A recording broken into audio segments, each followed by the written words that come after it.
Welcome into this edition of Seattle Seahawks Today, powered by Chat Sports. Tyler Schultz here with you. Thanks for joining us. On today's show, we're talking QB draft targets. I'm going to give you the 5 quarterbacks that I believe are most likely to be drafted by Seattle in this April's draft. And I'll tell you this right from the jump. I don't think that Cam Ward or Shedeur Sanders are going to be options for Seattle, as they are not expected to be on the board still when Seattle picks at 18. And so who could they go after next? Well, we know from Seattle GM John Schneider that he would like to draft a quarterback. He's made that known that sooner than later he wants to find that quarterback of the future. That doesn't necessarily mean that they would be using the 18th overall pick, but it could be round 2, round 3, whatever it may be, quarterback selected for Seattle. And this is not something that the Seahawks have done. They've only drafted one quarterback since 2013. And for those curious of who that one quarterback was, that was Alex McGough. Remember him? Yeah, his time was very short-lived in Seattle. And there were reports that came out within the last couple of days from The Athletic. Dane Brugler, who does a really good job covering the NFL draft, he said that he would be surprised if the Hawks don't draft a quarterback. And there was other reporting from The Athletic that said that they anticipate Seattle to draft a quarterback, but that if they are not in the best position, whether it's how the board shakes out or other needs they have to address, that they wouldn't push it necessarily. They're not going to go out of their way to draft a quarterback if it doesn't make sense to do so. But nonetheless, the discussions are happening there. If you want the Hawks to draft a quarterback, like today's video. If not, if you do not want Seattle to draft a QB, let us know in the comment section why you feel that way, and we'll continue here on today's show. Let's begin with Jaxson Dart, the quarterback out of Mississippi, the one quarterback that we know of that the Hawks met with at the NFL Draft Combine. And he is considered by most to be the number 3 quarterback in this year's draft class behind Cam Ward and Shedeur Sanders. He began his career at the University of Southern California, a former 4-star recruit. And after Lincoln Riley was hired as the head coach at USC, he brought Caleb Williams with him. So Jaxson Dart then ended up transferring to Ole Miss to finish his career. And he was named a first-team All-SEC selection this past season, also won the Connerly Trophy as well. And you look at his statistics, very solid in his 4 seasons as a quarterback in college football. This past year, threw for 32 total touchdowns with 6 interceptions, over 4,200 yards, a completion percentage of over 69%. Very nice, which built upon what he did the year prior with 31 touchdowns and 5 interceptions. But the thing I keep going back to with Jaxson Dart is that it feels like, and I know some people are going to take this the wrong way, but I'll say it anyway, he feels like just another white quarterback, right? It doesn't feel like he is a difference maker, a game changer of sorts. And that's the problem I have with. I think back to the Florida game this past year that Ole Miss lost to, a team that they were more talented than, a team that they had no business losing to, a game they needed to win to get to the college football playoff. If they win that game, they would have been in. And I was sitting there with my buddies watching that game. And I said, as Ole Miss had a chance to win that game towards the end, I said, just watch what's going to happen here. Jaxson Dart's going to throw an interception. He's going to cost Ole Miss this game, and that's going to effectively end their season. And that's exactly what ended up happening. And you can just see it from a mile away. And that's a problem I have with Jaxson Dart. The scouting report, he's got good touch and velocity. He looks the part. He's a functional athlete, a play extender. He does a very good job of throwing on the move. He has a snappy release, but a slower mental process. And that's not good in those late game situations when you need your quarterback to step up and have those big moments to lead his team to victory. And that's something that I think is a big problem with Jaxson Dart as far as that goes. And I certainly wouldn't be using the 18th overall pick on Jaxson Dart. Maybe I'd be interested in him in the second or third round, but I do not see him as a first-round quarterback in this year's draft. Should Seattle draft Jaxson Dart? You got two options here on our pinned comment today. Type D for draft, P for pass. Jump in the comment section and let us know what you think. Today's show is sponsored by Tushy. March Madness is a sacred time of yelling at the TV while recovering from elective surgery. If you, like thousands of other men, are overlapping a vasectomy recovery with nonstop basketball, get a bidet. You're going to need a gentle touch in the bathroom. It's almost time to do my favorite dance of putting away the snowblower and getting out the lawnmower, only for it to dump a fresh 8 inches. While I wait for the weather to not cut my face, I'm going to spring clean my life, starting in the bathroom. Listen, the extra hour of daylight is so good for the mental health, but so hard in the morning routine. If you, like me, take 20 minutes to do your business on the toilet at the best of times, you need to get a bidet. Tushy helps me elevate comfort in the bathroom while getting me out the door sooner.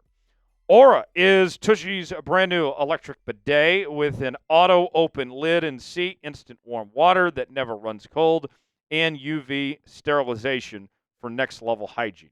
Aura by Tushy easily attaches to your existing toilet without the need for additional plumbing. Reclaim your comfort zone in the bathroom. For a limited time, our listeners get 10% off their first bidet order when you use code ChatSports at checkout. That's 10% off your first bidet order at hellotushy.com with promo code ChatSports. The link is in the comments and the description of today's video. Tushy, proud partner of Seattle Seahawks today.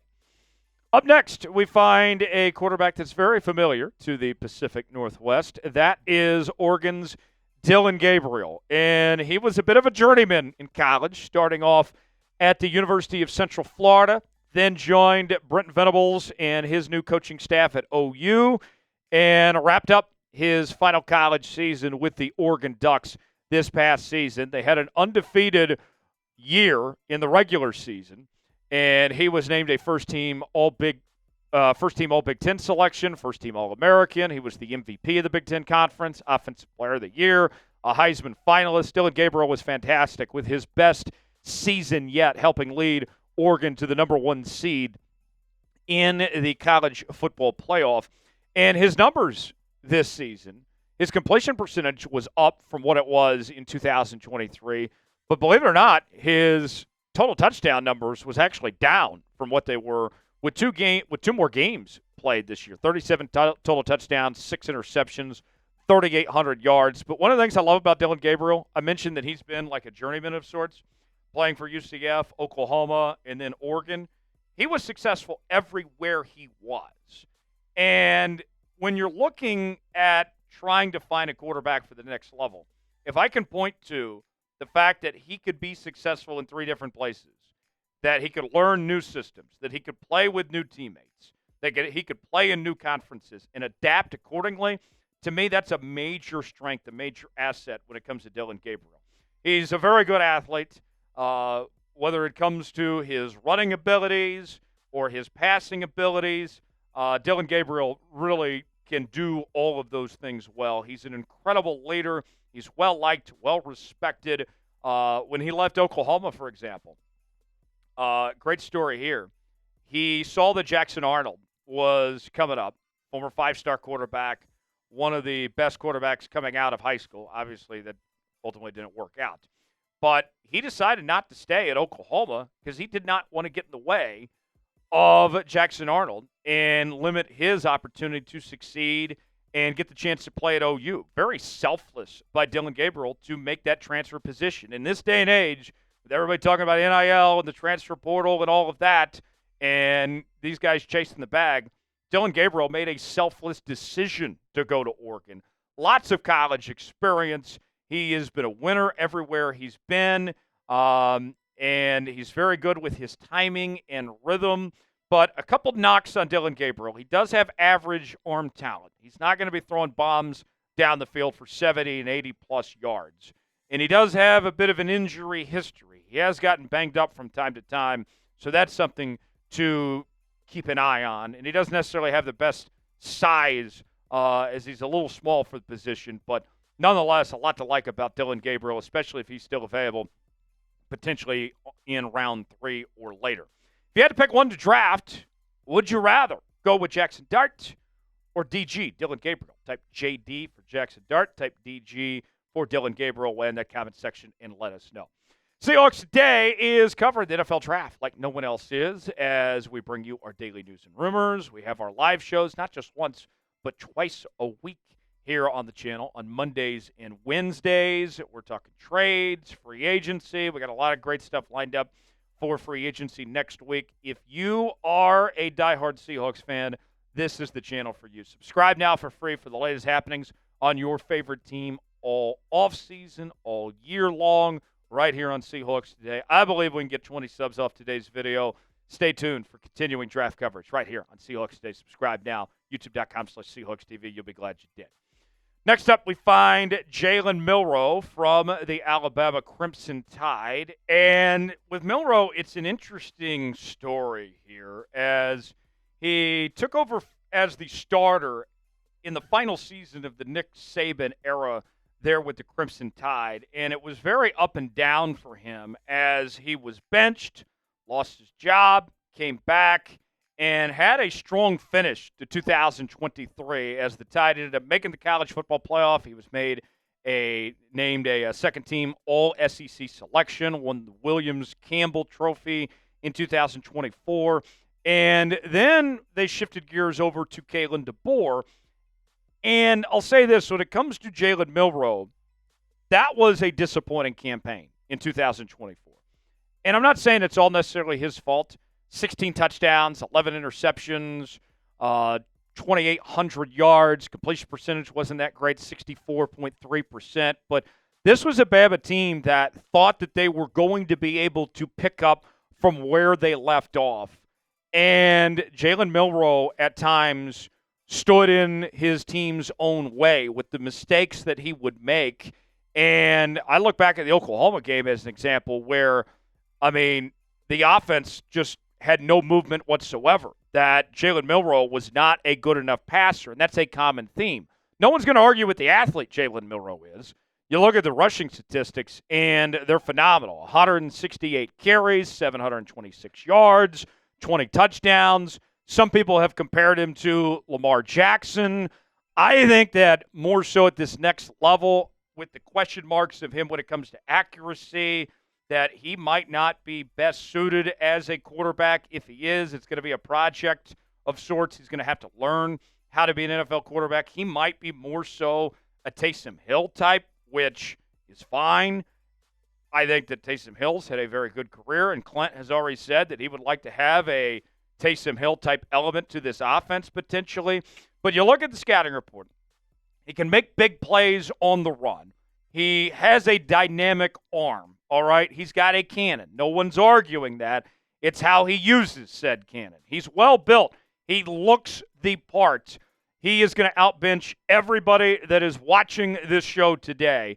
He's got a sharp release, but those accuracy concerns are going to be ultimately what holds him back from potentially reaching what he's fully capable of if he doesn't figure that out. Meanwhile, with Quinn Ewers, the University of Texas quarterback, it's been a pretty fascinating career for Quinn.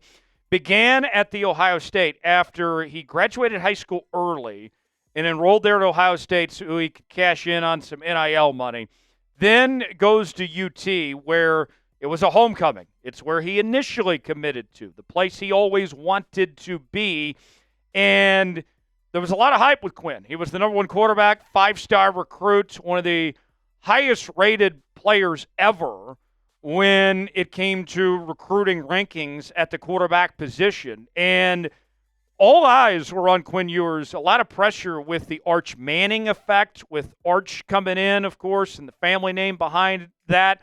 And for the most part, he held off Arch Manning. He did get benched in the Georgia game for Arch Manning, but he did ultimately get his job back. And he dealt with several injuries throughout his career, and ultimately was named a second-team All-SEC selection this past year, second-team All-Big 12 selection in 2023. But the thing that I keep pointing to with Quinn, yes, the numbers are solid. 33 touchdowns, 12 interceptions, over 3,400 yards, completion percentage near 66%. Completion percentage down actually quite a bit from what it was in 2023, 69%. And he had less interceptions in 2023 with 6 interceptions, 27 total touchdowns. The thing I keep going back to is you look at his time at Texas. Think about all the talent he got to play with. When you look at Xavier Worthy and guys, like Adonai Mitchell, Bolden and all these different cats that he worked with over the years. And what did they have to show for it? They didn't win the SEC this year. They lost 2 games in the regular season. He barely beat an Arizona State team that they were clearly more talented than. They beat Clemson, but then you lost some big games like to Washington in the College Football Playoff last year. You lost to Oklahoma in the regular season last year when you probably should not have lost that game. With Quinn, when he's on, he's on. And he can be as good as any quarterback in college football. And he's shown up in some big moments. But then also in some of those big moments, he's had his struggles too, where he was the detriment. He's very confident in the throws he makes. And he plays a point guard style at the quarterback position, which actually could be a good thing for what Seattle is looking for, especially as they change to this new run-centric offense.